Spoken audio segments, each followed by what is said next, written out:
Bienvenue dans Nutshell. Deuxième partie consacrée à l'Amazon de DC, Wonder Woman. Un épisode centré sur ses adaptations en séries télé, en films d'animation et live, ses apparitions en tant que guest, ainsi que celles dans les jeux vidéo, moteur, action. C'est parti.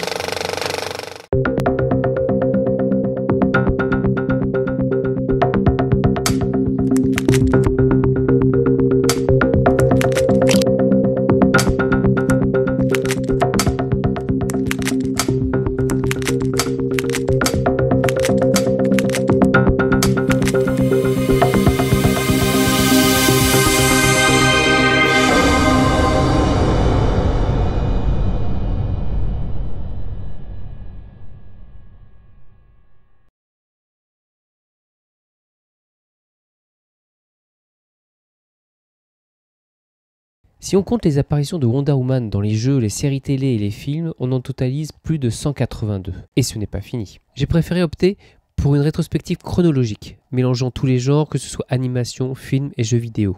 Nous parlerons dans cet épisode que des actrices qui ont joué le personnage de Wonder Woman ou qui ont porté son costume comme hommage. Les cosplayeuses qui utilisent son image pour, par exemple, des causes de charité telles que Valérie Pérez, seront intégrées dans l'épisode traitant du côté iconique du personnage. Comme écrit dans l'insert à la fin du générique de début, cette première partie retrace jusqu'à l'année 1994. Et ne vous inquiétez pas, je ne ferai pas les 182 apparitions. Pour commencer, une question. Quel lien peut-il exister entre le film La planète des singes de 1968 avec Charlton Heston et le film Easy Rider de 1969. Vous avez trouvé, hein? Oui, c'est Wonder Woman. Sa toute première apparition date de 1967. Une apparition de 4 minutes qui se voulait être dans la mouvance de la série de Batman avec Adam West de 1966. Vous l'avez compris, donc comico-parodique. On y voit une Diana narcissique, jouée par l'actrice Hollywood Walker, d'Easy Rider, s'observant dans un miroir dont le reflet était joué par une autre personne, Linda Harrison, la sauvageonne des 2 premiers planètes des singes. Cet essai n'a heureusement pas convaincu. Et mon Dieu, les bruitages! Oh là là là! En 1972, elle fait une apparition dans le spin-off de la série The Brady Bunch, la tribu Brady en français. Cette série animée, nommée The Brady Kids, était d'une durée de 30 minutes. C'est l'actrice Jan Webb qui lui prête sa voix. Quelle idée de rajouter des réenregistrés sur un dessin animé. Dans cet épisode, elle va aider les Brady à battre un tricheur Choconis lors d'un tournoi en Grèce antique. Un épisode et disons une apparition dispensable.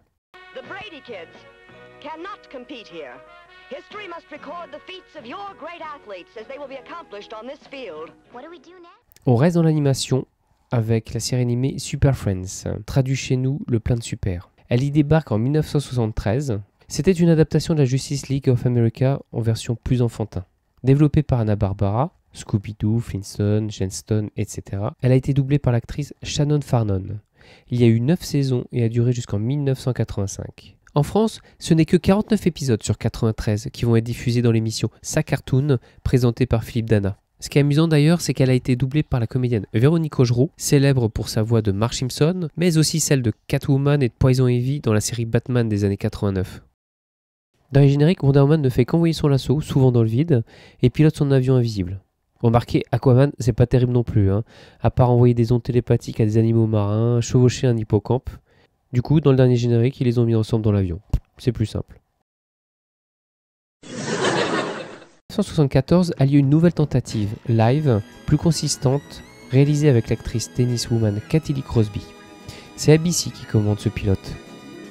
Le script de celui-ci est confié à John D. F. Black, auteur des séries Star Trek classique et Next Generation, un téléfilm réalisé par Vincent Macchiavetti, connu plus tard pour ses films Disney dont 2 Coccinelles. C'est un nouvel écueil. Que dire de ce pilote ? Un costume original, sans lasso mais avec une ceinture grappin, une Wonder Woman blonde, qui à défaut d'être Diana aurait pu faire une bonne Cassandra, et une histoire d'espionnage affligeante. Forcément, on pense à la période des années 70, avec une Wonder Woman sans pouvoir. On salue quand même la performance du méchant agent double Abner Smith, joué par Ricardo Montalban, vous savez, l'île fantastique, Khan de Star Trek, la série originale et le film, qui lance un Wonder Woman, I love you, avant de se faire coffrer par la police. Malgré ce nouveau bid, en 1975, un nouveau pilote est commandé par ABC qui visiblement veut y croire. Faut dire que Wonder Woman est un personnage très populaire.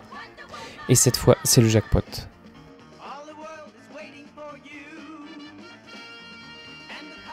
L'actrice ex-danseuse et Miss America 1972 Lynda Carter joue un rôle non négligeable dans son succès. Dans de nombreuses interviews, Lynda Carter exprime son affection pour son personnage. Rendez-vous compte, un personnage féminin, héroïne de son show, il n'y en avait pas des masses. Et guerrière en plus, il faudra attendre la série Xena pour en voir une. D'ailleurs, le costume de Xena a pas mal de similitudes avec celui de Wonder Woman. Bien sûr, à l'époque, niveau série télé, il y a eu le sergent Anderson, dont la première saison commença en 1974, et aussi le trio Drôle de Dame en 1976. Mais ça représente, je pense, à peine 1% des séries qui sortaient à l'époque. Un petit mot sur le compositeur et surtout sur la musique du générique. Vous savez tous, le générique d'une série est très important, car c'est ce qui va marquer le public. Et on peut dire que la chanson interprétée par Norman Simbel et composée par Charles Fox fait mouche. D'ailleurs, Charles Fox était déjà connu pour avoir composé celle d'Happy Days. Pour la petite histoire, l'enregistrement de la musique du premier épisode a été dirigé par un Charles Fox avec un seul bras.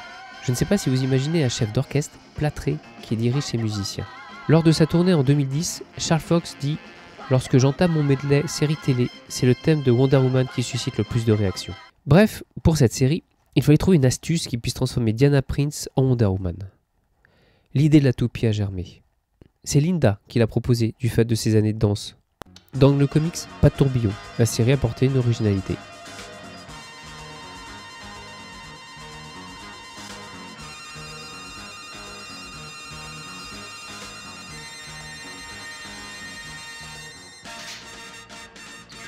Pour simuler les balles que Wonder Woman arrêtait, Lynda avait un dispositif à pression caché dans le creux de la main sur lequel elle appuyait pour créer l'illusion de l'impact.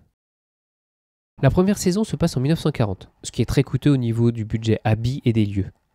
ABC, malgré le succès de la première saison, hésite à continuer l'expérience. CBS propose à la société de production Warner Bros. De reprendre la série, mais celle-ci devra se passer en 1970, à l'époque de diffusion de la série. Warner accepte et arrive The New Adventure of Wonder Woman. Les acteurs principaux restent les mêmes, mais Steve Trevor devient le fils du major Steve Trevor de la précédente série. Diana, elle, est toujours Diana. Le pitch, elle va sauver le fils de son ami d'un crash alors qu'il traverse le triangle des Bermudes en avion. Steve Trevor travaille alors pour le bureau fédéral. Les espions et les terroristes remplacent les nazis de la saison 1. Diana se crée une fausse identité en piratant l'ordinateur le plus moderne des États-Unis, Irak. Irak est intelligent et est le seul à connaître la véritable identité de Wonder Woman.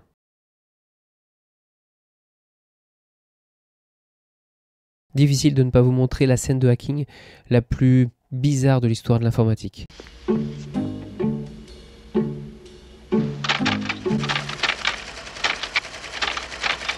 Réponse, parlez.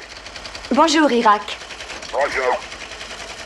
Ceci est un ordre. Les données suivantes doivent être classées, retenues en mémoire et fichées. Identité Diana Prince. Sexe féminin. Âge 25 ans. Voici mon dernier emploi. Défense internationale dans la division militaire d'Outre-mer. Les 3 dernières années. Antécédent, étudiante à l'université de Berkeley en Californie. Enregistrement endommagé. Identité confirmée par interview. Grade actuel GS 16. Réponse. Réponse en cours. Bonjour. Je suis dans la possibilité d'accepter ces données. Elles sont falsifiées. Eh bien, je vais changer ton programme. Code. Vous êtes en train de falsifier mes registres. Mais j'en ai vraiment besoin, Irak. Alors, quelle est la réponse? Je n'ai pas le choix. J'accepte d'établir Diana Prince. Merci, Irak. Je vous en prie. Tu m'as rendu un grand service. Vous m'avez programmé pour ça. Est-ce que je peux faire autre chose pour vous? 3 saisons et 59 épisodes de bonheur kitsch. Soyons honnêtes, regarder la série de nos jours tient plus du supplice que du véritable divertissement. Reste que s'il est fait attraction du côté léger, la série a le mérite de proposer un personnage principal attachant et qui plus est féminin. Parce que franchement, Steve Rogers, on s'en fiche. Wonder Woman pourrait être un précurseur et rend hommage aussi à d'autres séries contemporaines, du moins avec un mixage sonore et quelques modifications. Voici 2 exemples, les reconnaîtrez-vous? Réponse en fin d'épisode.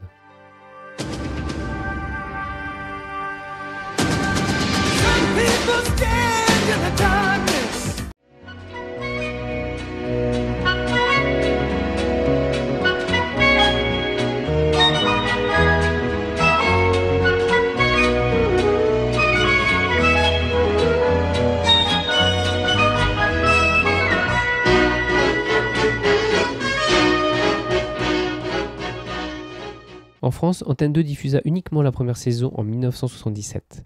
La 5, elle, diffusa l'intégralité de la série du 22 août 1987 au 17 mars 1991. L'intégralité de la série, sauf un épisode, le champion de skateboard, Skateboard Wiz. La voix française est celle de l'actrice Monique Thierry, connue pour son rôle d'Angela Bauer dans la série Madame est servie, ou celle de Rosanne Barr dans la série Rosanne. À propos de la version française, je ne résiste pas à vous faire écouter un extrait du générique français chanté par le très grand chanteur Lionel Leroy, que j'apprécie beaucoup. Soyez bien concentrés, je vous poserai une question à la fin de l'extrait.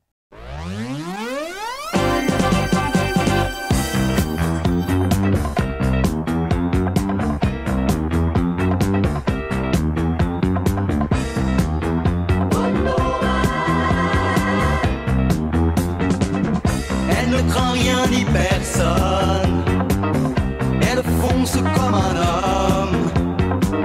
C'est la justicière interplanétaire, elle jaillit comme un éclair.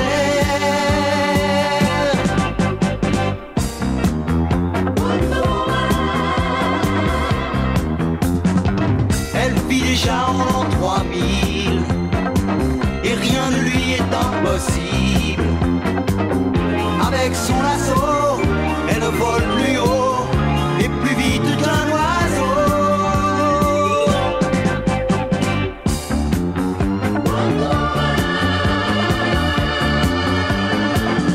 Avec ses bracelets par balles. Donc, elle vit en l'an 3000. Que dire d'autre que les paroliers n'ont pas dû voir la série et ni lu le comic book. N'essayez pas chez vous, de voler avec un lasso, ça marche pas non plus. Mais le plus amusant est qu'un autre dessin animé mettant en scène des super-héros a des paroles avec ce fameux en 3000.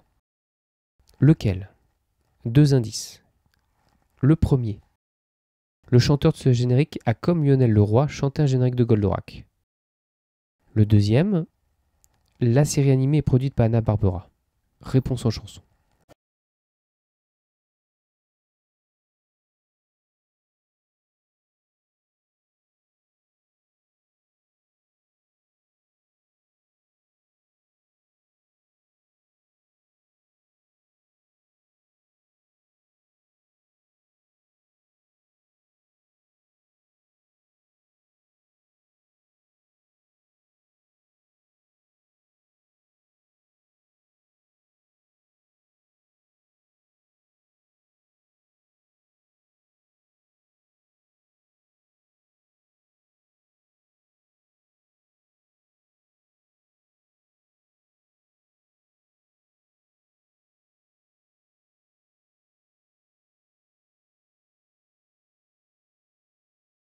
Remarquez, dans le dernier épisode, il est dit qu'elle combattra la justice jusqu'en 2155. A noter qu'il y a dans la série aussi Wonder Girl, interprétée par une jeune Debra Winger. Revenons en 1976. La philippine actrice et plus tard députée Alma Moreno endosse le costume, enfin un costume de Wonder Woman dans Fantastica vs Wonder Woman. Seul extrait disponible, sa transformation et son combat. Un hommage via la série L'amour du risque en 1981 dans l'épisode Murder is Drag, trop de culture en français. Lors d'une fête costumée, une Wonder Woman et un Batman entrent dans une chambre pour, vous avez compris pourquoi ils voulaient le faire. Entrer dans cette chambre, ils voulaient s'isoler, voilà. Mais ils seront dérangés par le majordome de Jonathan et Jennifer Hart, les deux milliardaires, vous connaissez je pense la série. C'est Kat Sawyer, habituée au second rôle dans les séries comme Simon et Simon Arabesque ou même la série Starman, qui porte le costume étoilé. Seulement un an plus tard, elle réapparaît sous les traits de Lisa Rudy dans la populaire émission You Can't Do That on Television. Cette émission comique a permis de lancer le producteur Bill Prady, connu des fans de Big Bang Theory, mais aussi la chanteuse-compositrice Alanis Morissette et les bases de la société Nickelodeon. Bref, cet équivalent de Saturday Night pour adolescents avait décidé de faire une série sur les super-héros. Lisa Rudy, dans le sketch Heroes de 1982, joue une Wonder Woman qui a d'intéressantes réflexions avec un agent de la police montée canadienne attaché sur des rails de train.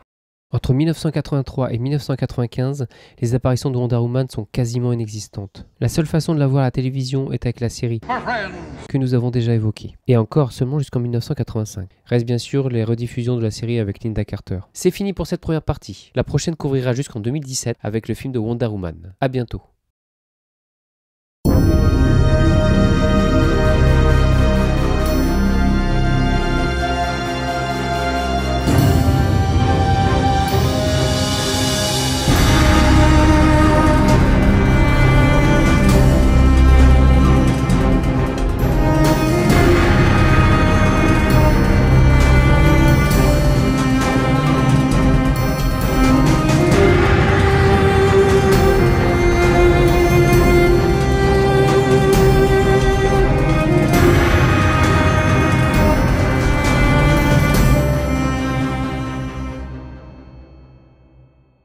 Les 2 détournements étaient, bien sûr, la musique de la série Alerte à Malibu, Baywatch, célèbre pour ses ralentis de course des maîtres nageurs et nageuses le long de la plage, et la musique du générique de fin de La Petite Maison dans la Prairie.